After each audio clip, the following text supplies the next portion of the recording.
الحمد لله وكفى وسلام على عباده الذين اصطفى خصوصا على أفضلهم وخاتم النبيين محمد الأمين وعلى آلہ وصحبہ اجمعین، اما بعد، اعوذ باللہ من الشیطان الرجیم، بسم اللہ الرحمن الرحیم، إنه لقول فصل وما هو بالهزل، صدق الله العظيم۔ اللهم صل على سيدنا محمد وعلى آل سيدنا محمد وبارك وسلم۔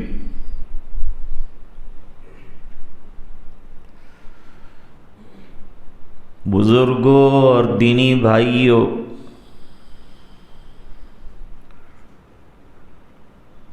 اور گھروں پر سن رہی دینی ماں بہنیں،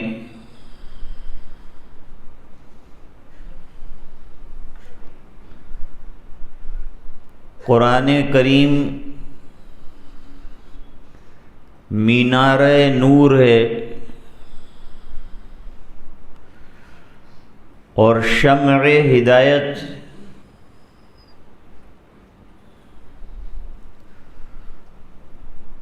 قرآن کریم میں جو کتابیں آسمان سے اتری ہیں ان کو مینار نور اور شمع ہدایت قرار دیا ہے۔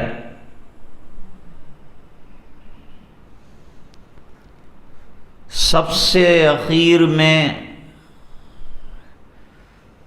اترنے والی اور اخیر تک رہنے والی یہ آسمانی اور انقلابی کتاب قرآن کریم کو مہیمن کہا ہے، ان تمام کتابوں کا محافظ قرار دیا ہے۔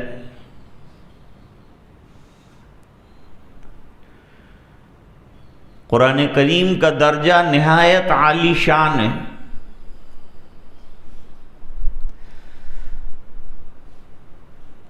آپ صلی اللہ علیہ وسلم خاتم النبیین ہیں، اور قرآن کریم خاتم الکتب ہے۔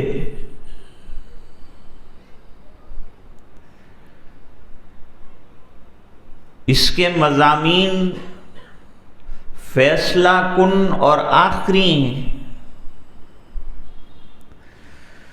اس کا درجہ بھی تمام آسمانی کتابوں سے اونچا اور بڑا ہے۔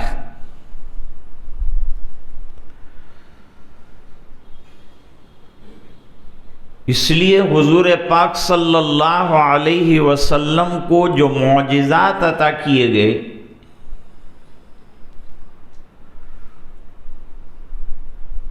وہ تو 3000 سے بھی زیادہ ہیں۔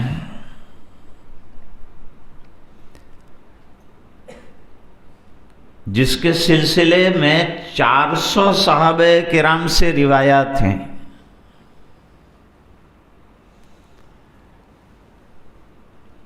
لیکن ان تمام میں علمی معجزہ جو قیامت تک باقی رہنے والا ہے وہ قرآن کریم ہے۔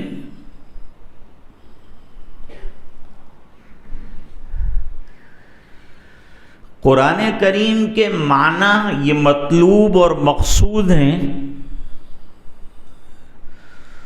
تو قرآن کریم کے الفاظ اور حروف بھی مقصود ہیں۔ جیسا کہ صاحب نور الانوار نے فرمایا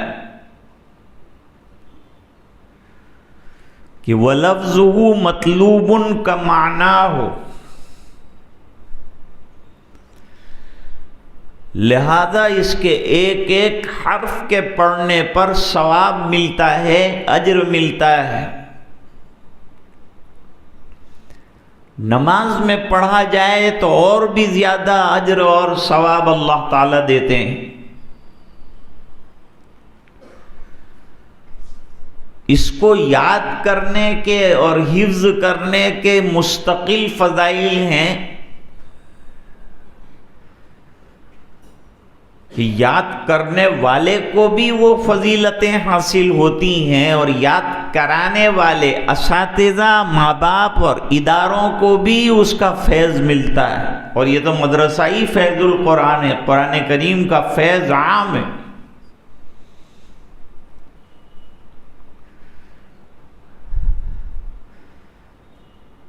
فقیر محمد شیخ صاحب کا نام یوں تو فقیر ہے، لیکن اس اعتبار سے یہ بہت امیر ہے کہ ان کے مدرسے میں 50 سے زیادہ، جیسے ابھی حضرت مفتی صاحب نے فرمایا، قرآن کریم کے حافظ نکل چکے ہیں۔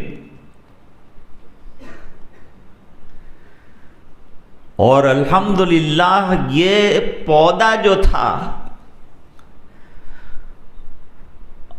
اب تناور درخت بن چکا ہے اور اپنے پھل برابر جو ہے امت کو دے رہا ہے، امت کی خدمت میں پیش کر رہا ہے۔ نبی کریم صلی اللہ علیہ وسلم نے جب دین کی دعوت عام طور پر دینے کی اجازت اللہ کی طرف سے مل گئی تو اس کی تبلیغ کا آغاز قرآن کریم کی تلاوت سے کیا ہے۔ جو بھی دشمنان دین دندناتے ہوئے آتے تھے، ان کی تقریریں حضور سننے کے بعد فرماتے تھے کہ تمہاری تقریر ختم ہوئی؟ وہ کہتے کہ جی ہاں ہماری بات ختم ہو گئی۔ تو پھر پاک صلی اللہ علیہ وسلم نازل شدہ قرآن کریم میں سے کچھ حصہ سناتے تھے۔ وہ عرب تھے چونکہ، معنی، مطلب، فصاحت، بلاغت تمام سے حیران ہو کر دین قبول کرتے تھے۔ تو ابتداءً دین کی تبلیغ میں قرآن کریم کی تلاوت بہت بڑا کردار ادا کرتی۔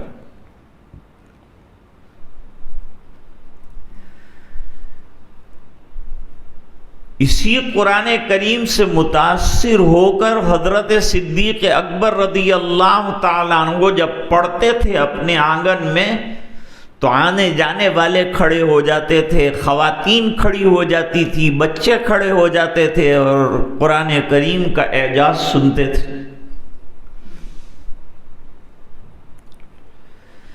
اس لیے وہ نہیں چاہتے تھے کہ حضرت ابو بکر رضی اللہ تعالیٰ عنہ اللہ کی اس کتاب کو اس طرح سے عام طور پر پڑھیں کہ جس کے پڑھنے سے دل متاثر ہوتے ہیں۔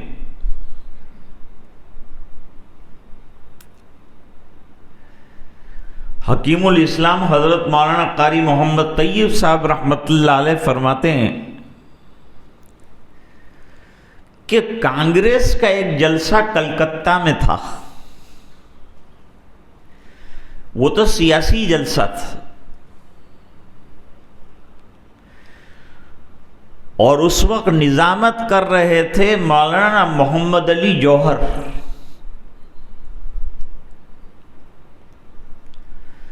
انہوں نے اچانک اعلان کیا کہ آج کی میٹنگ کا آغاز قرآن کی تلاوت سے ہوگا۔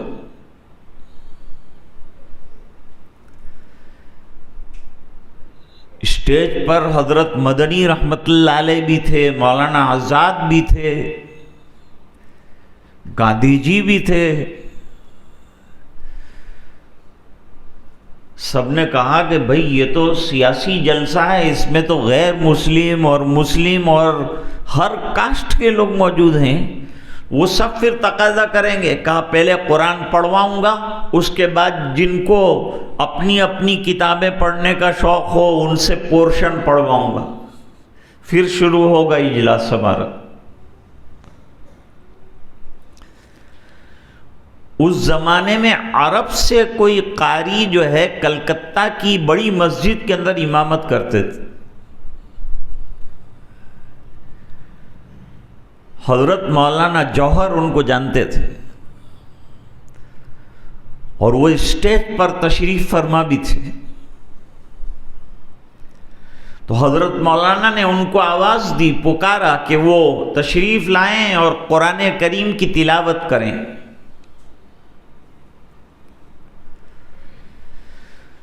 جب انہوں نے تلاوت کی تو غیر مسلموں کی تعداد بہت بڑی تھی، سورہ صف کی تلاوت کی، اور عرب جو ہیں انتہائی اطمینان اور سکون اور وقار اور قرار کے ساتھ قرآن کریم پڑھتے ہیں۔ کہتے ہیں قرآن کریم پڑھا گیا مصر میں ہے۔ اب تو الحمدللہ ہمارے یہاں بھی پڑھنے والوں کی کمی نہیں ہے، اور صحت کے ساتھ پڑھنے والوں کی بھی کمی نہیں ہے، اور پڑھانے والوں کی بھی الحمدللہ ہندوستان میں کمی نہیں۔ اچھے اچھے قراء قرآن کریم سناتے ہیں اور بہترین سناتے ہیں، بلکہ مصر کے قراء ان کو سن کر حیران ہوتے ہیں۔ تو یہ شرف الحمدللہ اب ہندوستان کو بھی حاصل ہے، اور سمجھنے سمجھانے کا شرف تو پہلے سے حاصل ہی تھا۔ حضرت قاری صاحب رحمۃ اللہ علیہ فرماتے ہیں کہ انہوں نے پون گھنٹہ تلاوت کی۔ ہمارے یہاں تو کوئی تلاوت کرتا ہے تو 10 منٹ 12 منٹ بہت ہو گئی، لیکن انہوں نے پون گھنٹہ سورہ صف کی نہایت اطمینان کے ساتھ قرات کی، اور مجمع کا عالم یہ تھا کہ کوئی سر ہلانے کے لیے تیار نہیں تھا۔ ایک سناٹا پورے مجمع کے اوپر چھا گیا تھا۔ یہ قرآن کریم کا اعجاز ہے،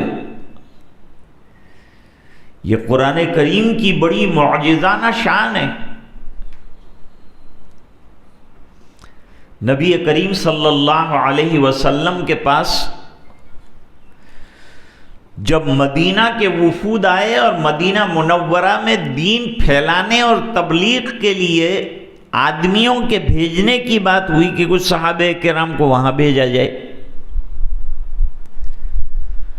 تو حضور پاک صلی اللہ علیہ وسلم نے نوجوان صحابی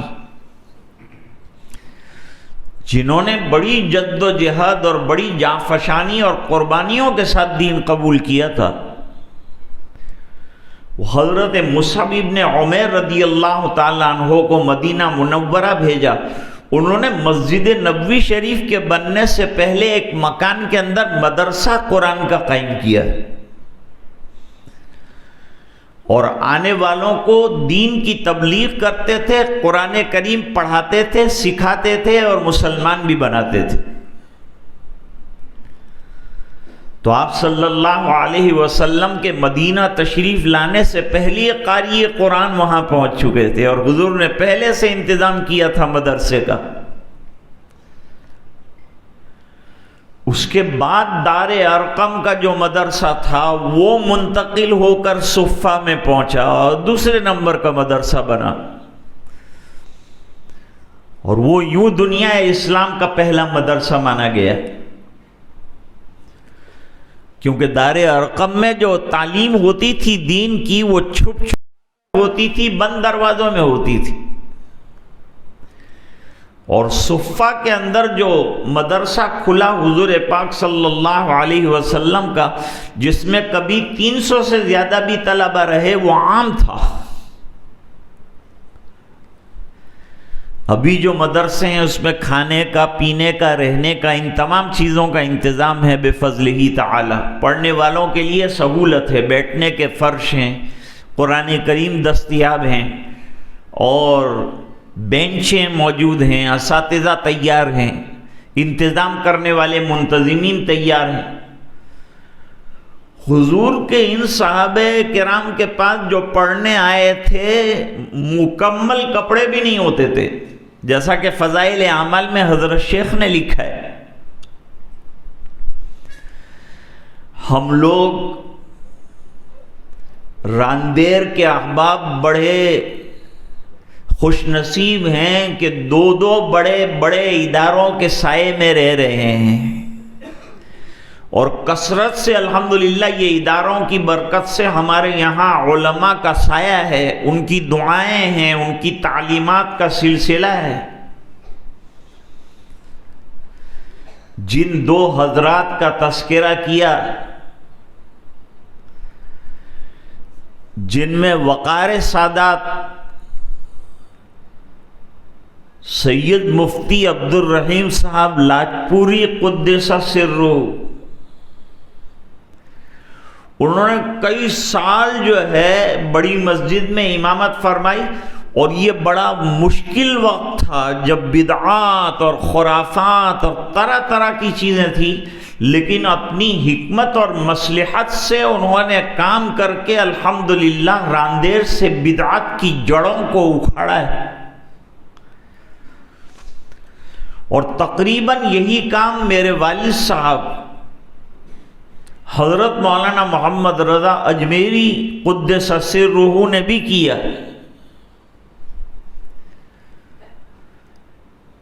یہ جو معلم واڑ کی مسجد ہے وہاں امامت بھی کی ہے میرے والد صاحب نے، اذانیں بھی دی ہیں، اور اس مسجد کی نالیاں اور بیت الخلا بھی دھوئے ہیں۔ صبح میں نماز پڑھنے والا کوئی نہیں ہوتا تھا تو بلانے کے لیے گھر پر جاتے تھے کہ بھئی چلو جماعت سے نماز ہو جائے۔ ایک عرصے تک یہ کام کیا ہے۔ ان بزرگوں کی جو محنتیں اور قربانیاں تھیں وہ رنگ لائی کہ اب یہ مسجدیں جو راندیر میں ہمیں نظر آتی ہیں آباد نظر آتی ہیں۔ پھر یہ مدرسوں کی برکت ہے، علماء کی برکت ہے، اور پھر الحمدللہ دعوت کے ساتھیوں نے رات دن محنت کر کے بیداری پیدا کی، اور فقیر بھائی نے اس کے سلسلے میں بڑی فکر کی تھی، کئی بار میرے پاس تشریف لائے تھے۔ میں بھی ایک چھوٹا سا مدرسہ جو ہے کنارے پر بالغان کا اور بڑوں کا چلاتا تھا، اور اس میں خود حضرت فقیر محمد صاحب تشریف لائے، اور انہوں نے میرے پڑھانے کے طریقوں کو پسند کیا کہ بلیک بورڈ پر لکھ کر میں سمجھاتا تھا اور تجوید سے پڑھاتا تھا۔ ایک عرصہ دراز تک یہ سلسلہ جاری رہا۔ تو عرض یہ کر رہا تھا کہ قرآن کریم کا حفظ کرنا اور قرآن کریم کا پڑھنا اور اس کا پڑھانا بہت بڑی فضیلت کی چیز ہے۔ وہ ماں باپ بھی مبارکباد کے قابل ہیں جنہوں نے اپنی اولاد کو ایسے زمانے میں، کہ جس زمانے میں لوگ جو ہے علماء اور ائمہ اور مؤذنین کی تنخواہوں کا موازنہ دنیا کے جو بڑے بڑے مناصب ہیں ان سے کرتے ہیں، کہ بھئی ہمارا بچہ پڑھے گا مدرسے میں، حفظ کرے گا، پھر پڑھائے گا تو اس کی تنخواہ کیا ہوگی، اور انجینئر بنے گا، ڈاکٹر بنے گا، لائر بنے گا، آفیسر بنے گا تو اس کی تنخواہ کیا ہوگی۔ ظاہری بات ہے کہ امت نے اس کو گھٹایا ہے۔ اگر ہمارے دلوں میں قرآن کریم کی وقعت ہوتی تو ہم قرآن کریم کے پڑھنے پڑھانے والے اور ادارے والوں کو سامنے چل کر خوب تعاون پیش کرتے اور پیسہ دیتے اور ان کی خبرگیری کرتے اور ان کی فریاد رسی کرتے اور ان کی ضرورتوں کو پورا کرتے، جیسے ہم اپنے گھر کی ضرورتوں کو پورا کرتے ہیں، تو یہ حال نہ ہوتا۔ اور یہ امت غریب نہیں ہے، اس امت کو اللہ تعالیٰ نے مالدار امت بنایا ہے، زکوٰۃ کے احکام جو ہیں وہ جاری کیے ہیں۔ غریب کہیں زکوٰۃ تھوڑا دیتا ہے، زکوٰۃ تو مالدار دیتا ہے، اور ظاہری بات ہے کہ مالدار ہونا برا ہوتا تو زکوٰۃ کا قرآن میں تذکرہ ہی نہ ہوتا۔ حضور پاک صلی اللہ علیہ وسلم نے فرمایا میری امت کا فتنہ اور آزمائش، فتنے سے مراد آزمائش ہے اور ابتلا ہے، یہ ابتلا اور آزمائش مال کے ذریعے سے ہوگی، فقر کے ذریعے سے نہیں ہوگی۔ تو مال کثرت سے آئے تو ہمیں یہ سوچنا چاہیے کہ ہماری اولاد حافظ قرآن بن جائے۔ حفظ کا درجہ کتنا اونچا ہے کہ بخاری شریف میں روایت موجود ہے کہ نبی کریم صلی اللہ علیہ وسلم نے غزوہ احد کے موقع پر 70 صحابہ کرام شہید ہوئے تھے۔ اب ظاہری بات ہے کہ 70 قبریں کھودنا وہ پتھریلی زمین کے اندر کتنا مشکل کام، تو حضور نے اس کو آسان بنانے کے لیے یمیناً یا شمالاً یا جنوباً و شمالاً حضور نے قبریں زیادہ بڑی کھدوائی اور ایک ایک قبر کے اندر 2 مردوں کو دفنایا ہے۔ اس میں مسئلہ یہ ہے کہ جب 7 دفنائیں تو بیچ میں کوئی آڑ ہونی چاہیے، 2 مردوں کے درمیان بیچ میں آڑ ہونی چاہیے۔ تو اس طرح سے دفناتے تھے حضور صلی اللہ علیہ وسلم میں اترتے تھے، اور اترنے کے بعد پھر جب مرنار کو شہید کو دیا جاتا تھا تو پوچھتے تھے کہ ان دونوں میں قرآن کریم زیادہ کس کو یاد تھا؟ جس کو قرآن کریم زیادہ یاد ہو اس کو پہلے دفنانے تھے۔ یہ قرآن کریم کی فضیلت نکلی کہ اس کی وجہ سے دفنانے میں تقدیم ہوئی، مقدم رکھا حضور پاک صلی اللہ علیہ وسلم نے قرآن کریم کے پڑھنے والے کو، قرآن کریم کے حفظ کرنے والے کو۔ اور قرآن کریم کا یاد ہو جانا یہ محض اللہ کا فضل ہے، اس بنا پر کہ دنیا کی کوئی کتاب 30 صفحے کی حرف بحرف یاد کرنا مشکل ہوتا ہے، بڑا دشوار ہوتا ہے۔ ہمارے طالب علم بسم اللہ الرحمن الرحیم سورۃ الفاتحہ مکیۃ یہاں سے شروع کرتے ہیں، اور پھر ایک ایک حرف صحیح پڑھتے ہیں، درست پڑھتے ہیں، یہاں تک کہ پورا قرآن کریم ختم ہو جاتا ہے، حفظ کر لیتے ہیں۔ اور ابھی آپ نے ایک بات اور دیکھی ہوگی، 2 بچوں نے جو قرآن کریم ختم کیا تو ختم کر کے چھوڑ نہیں دیا بلکہ شروع بھی کیا۔ والناس پر قرآن کریم ختم ہو گیا، اس کے بعد انہوں نے دوبارہ سورہ فاتحہ پڑھی، اور سورہ فاتحہ پڑھنے کے بعد سورۃ البقرہ پہلے پارے سے شروع کیا اور اولئک هم المفلحون تک پڑھا۔ ہمارے حضرت مفتی لاجپوری صاحب رحمۃ اللہ علیہ فرماتے تھے ایک زمانے کے اندر یہ عالم تھا کہ راندیر میں رمضان کے اندر باہر سے حافظ قرآن بلانے پڑتے تھے، اور گاؤں کے اندر بھی ایسا ہوتا تھا، کسی گاؤں میں دوسرے گاؤں سے بلاتے تھے۔ ارے ابھی یہ زمانہ دور نہیں گیا، ہمارے راندیر کے سورت کے بہت سے حفاظ اور مدرسے کے بہت سے حفاظ کوکن کے علاقے میں، کرناٹکا کے علاقے میں، ایم پی کے علاقوں میں جا کر رمضان المبارک میں وہاں قرآن کا کوئی حافظ نہ ہونے کی وجہ سے قرآن کریم سناتے تھے۔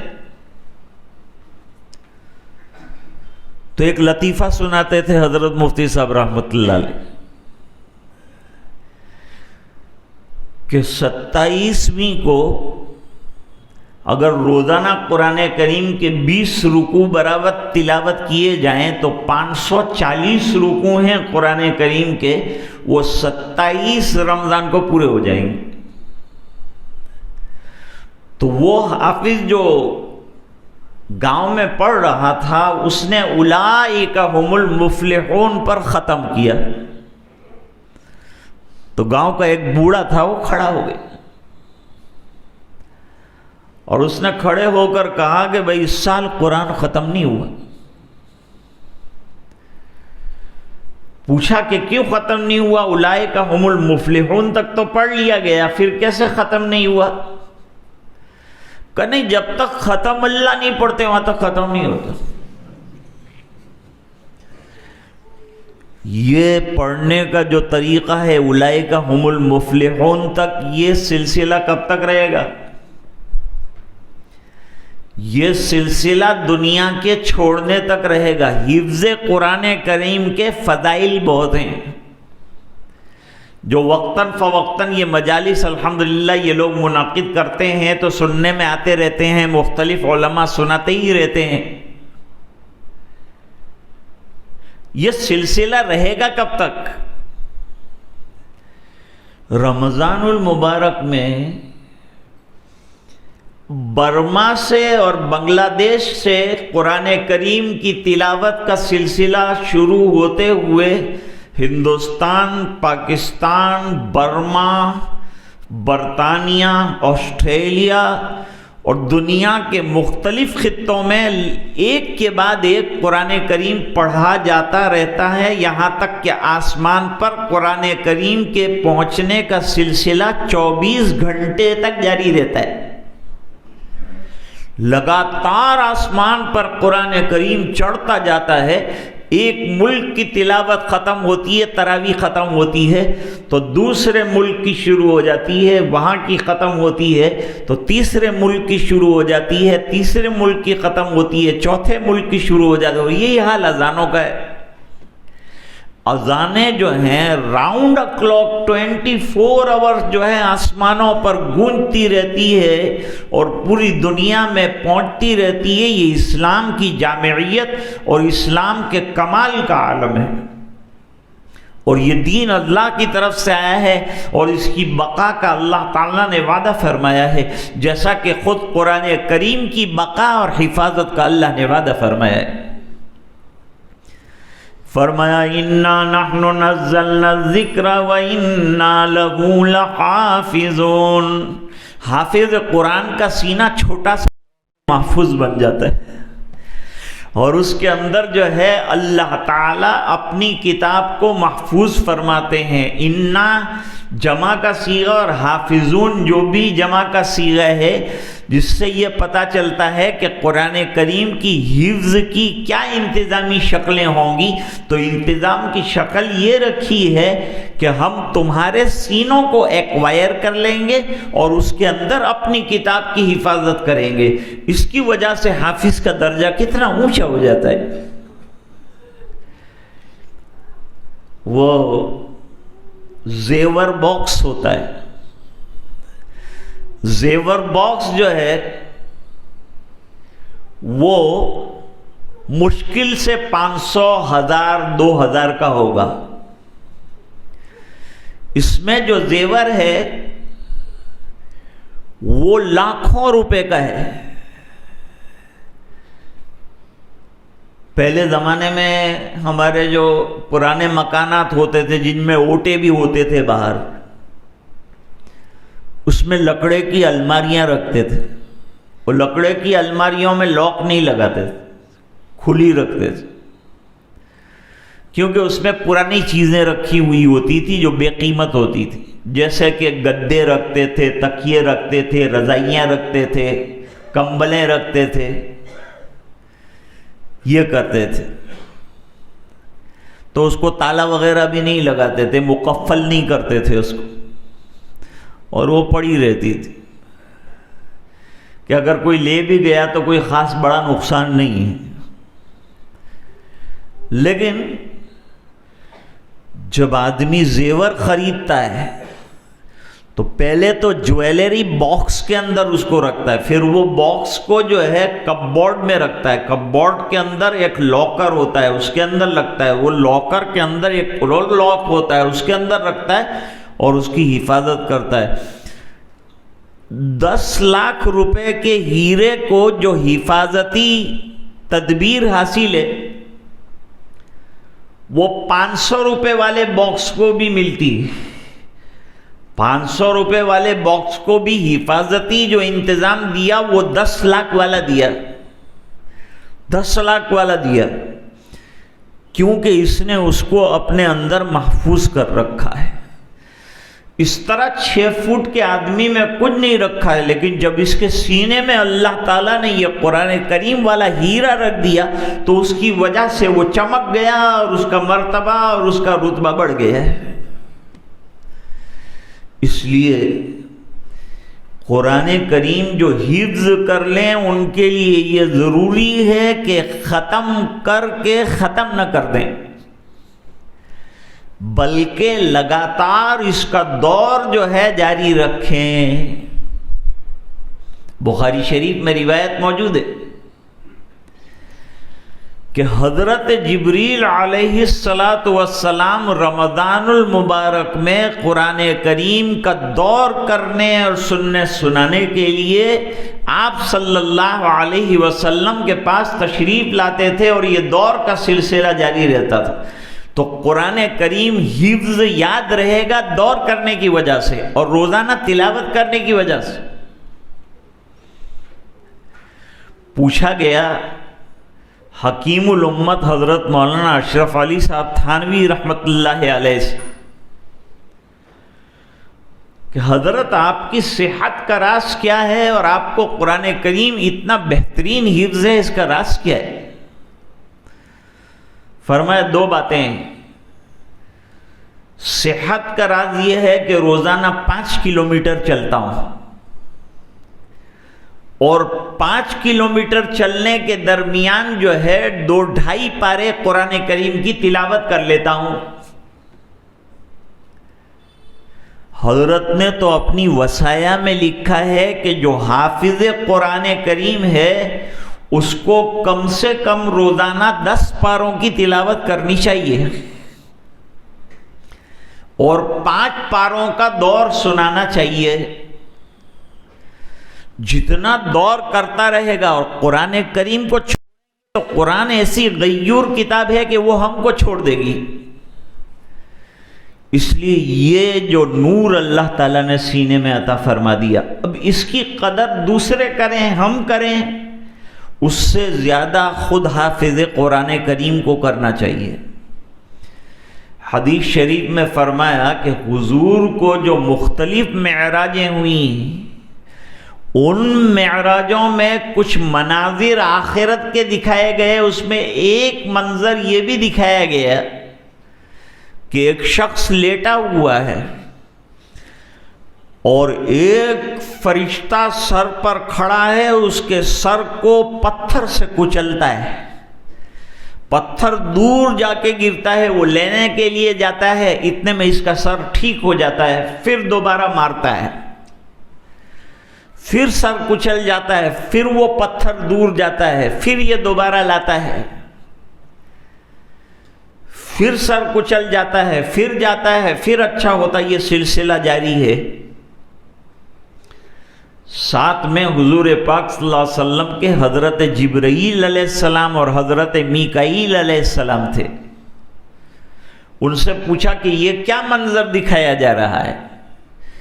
جواب دیا کہ یہ اصل میں حافظ قرآن کریم ہے، جس کو اللہ نے قرآن کریم والی نعمت دی تھی، لیکن یہ نعمت کی اس نے قدر نہیں کی، جو آیتیں سینے میں محفوظ تھی اس کو یاد نہ رکھ کر اور بھلا کر کچل ڈالا، اس بنا پر اس کے ساتھ یہ معاملہ کیا جا رہا ہے۔ تو وعید بھی اتنی سخت ہے۔ اس لیے قرآن کریم کے یاد کر لینے کے بعد اس کی بقا کی فکر کرنی چاہیے۔ یاد کرنا آسان ہے، کبھی کوئی کمزور ہوتا ہے ذہن کا تو اس کو یاد نہیں ہوتا. ذہنی کمزوری کی وجہ سے قرآن یاد کرنے کے اعتبار سے باقی آسان ہے، قرآن مشکل نہیں ہے. اب یہ ذہن کی کوالٹی کیا ہے کیا نہیں اس کے اوپر دار و مدار رکھتا ہے. ورنہ اللہ نے تو اعلان فرما دیا وَلَقَدْ يَسَّرْنَا الْقُرْآنَ لِلذِّكْرِ فَهَلْ مِن مُدَّكِرٍ. ہم نے قرآن کریم کو پڑھنے کے اعتبار سے، دیکھو جو بچے ہیں ہمارے، یہ تو ابھی گجراتی بھی صحیح لکھ بھی نہیں پاتے، اور گجراتی میں تقریر کرنے کو کہو تو تقریر بھی نہیں کر پائیں گے. اردو میں کہو تو اس کی بھی ٹانگیں توڑ توڑ کے رکھیں گے. لیکن ایک ان کے لیے اجنبی زبان ہے عربی. اب اس کو معجزہ نہیں کہیں گے تو کیا کہیں گے کہ جو زبان اس کی زبان زد نہیں ہے، اس کے منہ پر نہیں آ رہی ہے، اس کا ایک ایک حرف یاد کرنا اور یاد کر کے اس کو سنانا، اور سنانا بھی جو ہے 2-3 آدمیوں کے سامنے نہیں ہے بلکہ ایک بڑے مجمع کے سامنے سنانا. حافظ کو سب سے بڑا امتحان لینا ہو تو تراویح میں آگے کھڑا کر دو، اس کا امتحان ہو جائے گا کہ اس کو کتنا قرآن کریم یاد ہے. پہلے جو فارغ ہوتے تھے طلبہ، لوگ کہتے یہ استعداد ہے اور ان کی یہ استعداد ہے اور یہ استعداد ہے، تو مسجد کا متولی اس کو مغرب کی نماز میں ہاتھ پکڑ کے کھڑا کرتا ہمارا استعداد کیٹلی دیتے خبر پڑی جائے. تو حافظ قرآن کا امتحان اس کی حفظ کے ذریعے سے تراویح میں ہوتا ہے، اور یہ تراویح ہی کی برکت ہے کہ جس کی وجہ سے یہ حفظ قرآن کا سلسلہ زندہ ہے. یہ حضرت عمر رضی اللہ تعالیٰ عنہ کے زمانے سے قرآن کریم کے سنانے کا جو سلسلہ چل پڑا وہ تو پہلے سے چل رہا تھا، لیکن حضرت عمر رضی اللہ تعالیٰ عنہ کے زمانے میں اس کو انتہائی طور پر منظم کیا گیا. اور خود حضرت عمر رضی اللہ تعالیٰ عنہ نے مدارس شروع کیے تھے اور پڑھانے والوں کو اچھے وظائف دیتے تھے. ہمیں بھی اپنے اساتذہ کو جو پڑھا رہے ہیں عزت بھی دینی چاہیے اور ان کو اچھی تنخواہیں بھی دینی چاہیے. ہتھوڑا گاؤں میں ایک مولانا تھے، تنخواہ کم تھی اور قرآن شریف کی تعلیم دیتے تھے، پڑھاتے تھے، تعلیم دیا کرتے تھے. کبھی تنخواہ کم تھی تو اس کی شکایت اپنے لوگوں کے سامنے کرتے تھے کہ گھر کے بچے زیادہ ہیں، خرچہ پورا نہیں ہوتا. تو گاؤں والوں نے کہا تمہاری عزت کیٹلی ہے گاؤں کے اندر، کا عزت کو چاٹوں گا، اس سے کہیں پیٹ بھرتا ہے، اس سے کہیں کام پورا ہوتا ہے، خالی عزت سے کیا ہوتا ہے. بھائی جو ضرورتیں ہیں اس کو بھی پورا کرو، جو حفاظ جو اساتذہ ہیں ان سے ملو، اپنے اموال میں سے بڑا حصہ جو ہے مدرسوں کو دو. ہم لوگ شادیوں میں دوسرے تمام چیزوں کے اندر کتنے اخراجات کرتے ہیں، کتنے بڑے بڑے خرچ کرتے ہیں، تو کیا ہم حفاظ کو بڑے ہدیے نہیں دے سکتے؟ ہم اپنے اساتذہ کو اور مدرسوں کو نہیں نواز سکتے؟ اگر ہم کرنا چاہیں اور ارادہ کر لیں اور ہمارے دل میں دین کی کوئی عظمت ہے اور بقا ہے، اور ہم سوچتے ہیں اور خیال رکھتے ہیں اس بات کا کہ قرآن کریم ہماری سب سے بڑی کتاب ہے اور کلام الملوک ملوک الکلام ہے، تو پھر اس کے لیے قربانیاں بھی دینا پڑے گا. ایک مرتبہ کسی مدرسے کے اندر فیس لیتے تھے اساتذہ. بھائی کسی طرح کام نہیں چلے گا تو پھر طلبہ سے تھوڑی فیس لے کر بھی اساتذہ کو آخر ان کو بھی گھر چلانا ہے تو چکانا تو ہے. نہیں دیتے کوئی اس طرح سے تو اس طرح سے. تو اسکول میں کتنی فیسیں دینی پڑتی ہیں، کالج میں کتنی دینی پڑتی ہے، اور وہاں جو ہے داخلے کا جو امتحان ہوتا ہے اس میں لاکھوں کے اعتبار سے دینا پڑتا ہے. ڈاکٹر بنانا ہے 20 لاکھ روپے پہلے دو، 40 لاکھ روپے دو، 1 کروڑ روپیہ دو، تب جا کر کے ڈاکٹری کے اندر داخلہ ہوتا ہے. ہمارے یہاں مدرسے میں ہم تو تختیاں بھی فری میں دیتے ہیں، کوئی خرچہ نہیں ہے، تو بھی لوگ جو ہے قدر نہیں کرتے. اپنے بچوں کو پڑھاؤ اور ان کو حفظ کراؤ اور خوب یاد کراؤ اور محنت کراؤ، اور قرآن کریم یاد کر لیں تو اس کے بعد ماں باپ ان کو، بلکہ ماں باپ ان کے پیچھے رہیں اور ان کے دور کرانے کی فکر کریں خاص طور پر۔ تو انہوں نے فیس لی، فیس میں کچھ 10 روپے بڑھا دیے۔ ماں باپ دوسرے دن لڑنے آئے آستینے چڑھا کر کہ کونے پوچھی نے 10 روپیہ ودائرہ، یہ 10 روپے کیا حساب سے بڑھا دی؟ اتنی مہنگائی چل رہی ہے، وہ چل رہی ہے، اور تم نے فیس کے اندر 10 روپے بڑھا دیے۔ مولانا نے کہا دودھ کی تھیلی کے اوپر 5-5 روپے بڑھتے ہیں، وہ چپ چاپ لے کے آتا ہے،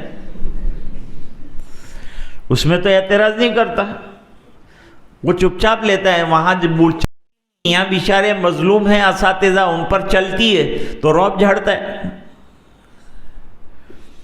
پھر انہوں نے کہا کہ تیرے جھونپڑے کے اوپر وہ ڈیش لگی ہوئی ہے جہنم کی، وہ ڈیش کے اندر جو ہے وائر لگا ہوا ہے، سفید وائر اور کالا وائر، اس کے وائر کے ایکسٹرا کیبل کے ہر مہینے تو 300 روپے دیتا ہے،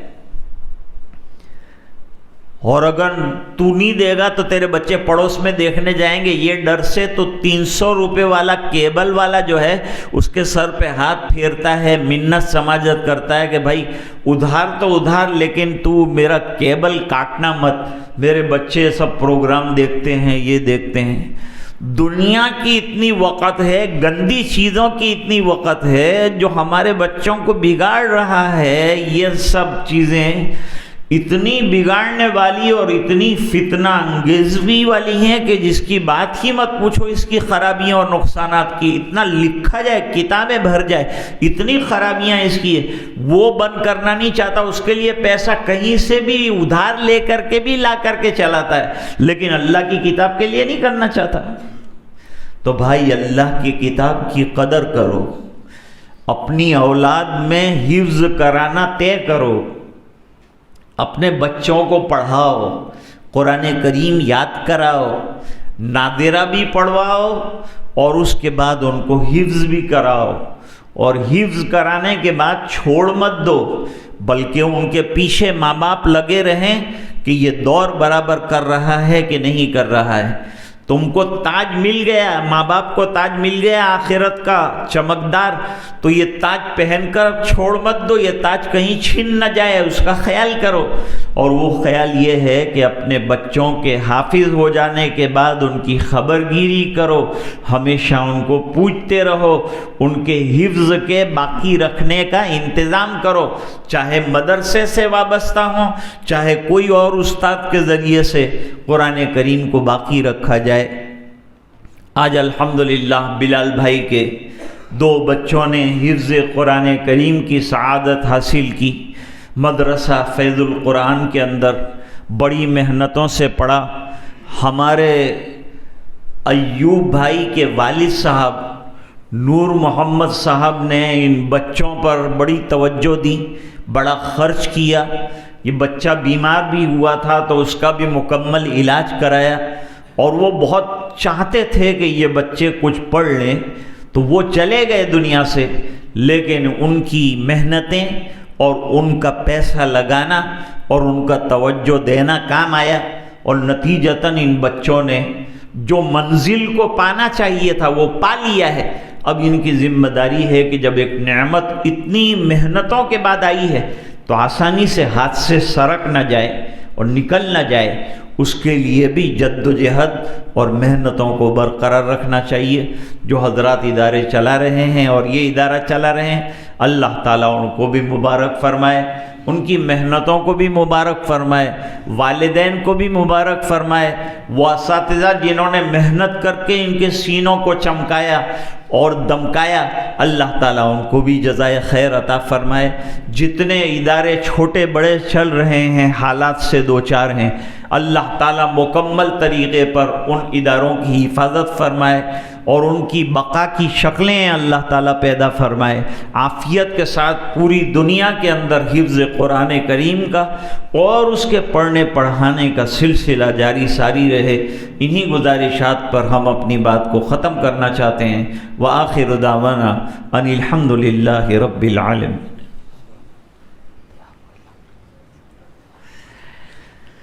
بسم اللہ الرحمن الرحیم اللہم لک الحمد کلہ ولک الملک کلہ ولک الشکر کلہ والیک یرجع الامر کلہ علانیتہ وسرہ رب اغفر وارحم وانت خیر الراحمین آتنا فی الدنیا حسنہ وفی الآخرۃ حسنۃ وقنا عذاب النار وادخلنا الجنۃ مع الابرار یا عزیز و یا غفار اللہم اعنا علی تلاوت القرآن وذکرک وشکرک وحسن عبادتک اللہم وفقنا لما تحب وترضى عدد ما تحب وترضى من القول والعمل والنیت والهدى انك على كل شيء قدیر اللہم نور قلوبنا بنور القرآن وزین اخلاقنا بنور القرآن وادخلنا الجنة بالقرآن ونجنا من النار بالقرآن۔ اے اللہ ہمارے گناہوں کو معاف فرما، کوتاہیوں سے درگزر فرما، اپنا فضل اور کرم شامل حال فرما، رحم کے، کرم کے، عافیت کے، خیر کے اور فضل کے فیصلے فرما۔ اے اللہ اس تکمیل حفظ قرآن کریم کو جو 2 طالب علموں نے کی ہے قبول فرما، ان کے والدین کے حق میں ان کی نجات کا ذریعہ بنا، رشتہ داروں کے لیے خیر کا اور ہدایتوں کا ذریعہ بنا۔ اے اللہ ادارے کو ترقی عطا فرما، اساتذہ کی محنتوں کو 4 چاند لگا، ہر قسم کی پریشانیوں سے اے اللہ اداروں کی حفاظت فرما، اور اے اللہ ہمیں اداروں کی طرف، اساتذہ اور علماء کی طرف توجہ کرنے اور حفاظ کا اکرام اور احترام کرنے کی توفیق عطا فرما، خود ان کو دور کرنے، پڑھانے اور اس نعمت کے باقی رکھنے کی فکریں عطا فرما۔ اے الہ العالمین اس کی برکت سے جو بیمار ہیں ان کو شفاء کاملہ عطا فرما، جو پریشان ہیں ان کی پریشانیاں دور فرما، جو الجھنوں میں گرفتار ہیں ان کی الجھنیں دور فرما۔ اے الہ العالمین رحم و کرم کے فیصلے فرما، نبی کریم صلی اللہ علیہ وسلم کی اتباع زندگی اور زندگی کے ہر شعبے میں عطا فرما۔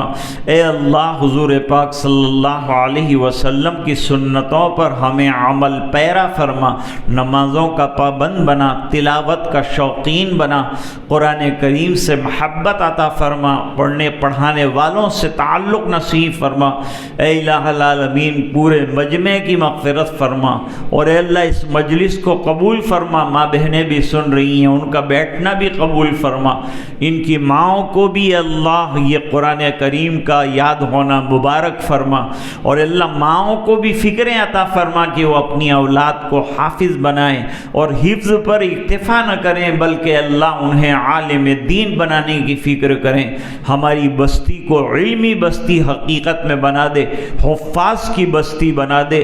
اللہ بعض بستیاں تو نے ایسی بنائی کہ جہاں 150 200 300 حفاظ، ہر گھر کے اندر 2 3 حفاظ ہیں۔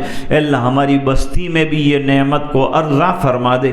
اے الہ العالمین پورے مجمع کی مغفرت فرما اور امت کے ایک ایک فرد کی مغفرت فرما، اور یہ دعائیں اپنے فضل و کرم حبیب پاک صلی اللہ علیہ وسلم کی برکت سے قبول فرما۔ سبحان ربک رب العزت عما یصفون، سلام علی المرسلین والحمد للہ رب العالمین۔ مسافر کی زحمت نہ فرمائے۔